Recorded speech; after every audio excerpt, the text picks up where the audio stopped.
An Alabama mayor who shot himself dead after being outed for dressing as a woman had written erotic fiction about murdering a real-life woman and stealing her identity, it has emerged. Bubba Copeland, 62, died by suicide on Friday after details of his alter ego, Brittany Blair Summerlin, were shared online. The Phoenix City pastor posted photos of himself in women's clothing, trans porn and erotic fiction in which he fantasized about transitioning. The conservative news site that revealed the now-deceased mayor's hobby also revealed that Copeland posted at least 4 pieces of trans porn and identity theft fiction to a website. In one short story, Copeland, who owns a local grocery store, wrote about watching women in store security cameras and saving the videos for this private collection. In another long-form fictional story posted under his pseudonym, Brittany Blair, the narrator becomes obsessed with a real-life local business owner, who he ultimately murders to assume her identity.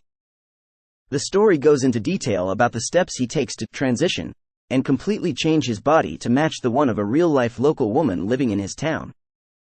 He explains in the story that her life had become his obsession, and that calling him a stalker would be an understatement. The story details the narrator installing tracking malware to spy on the lady and track her purchases, movements, and mannerisms. The narrator also begins a hormone treatment regimen, buying similar clothes and training in the woman's profession to assume her identity. The narrator also explains how he carefully began to insert himself as the unidentified lady into her friend group and goes into graphic detail on how he seduces her husband, a feat he calls passing the ultimate test. The story goes into detail about the steps he takes to transition and completely change his body to match the one of a real-life local woman living in his town. Ultimately, the story delves deep into the narrator's elaborate plan on how to kill the woman and permanently take her place in society. In an interview with 1819 News, she said she was unaware of the story's existence and was close to Copeland's family.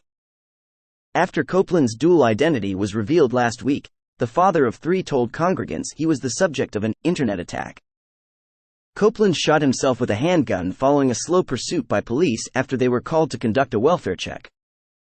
Images posted by 1819 showed Copeland dressed up in women's clothing and makeup. The website also claimed that Copeland had posted photos of minors on Reddit as part of memes about transitioning.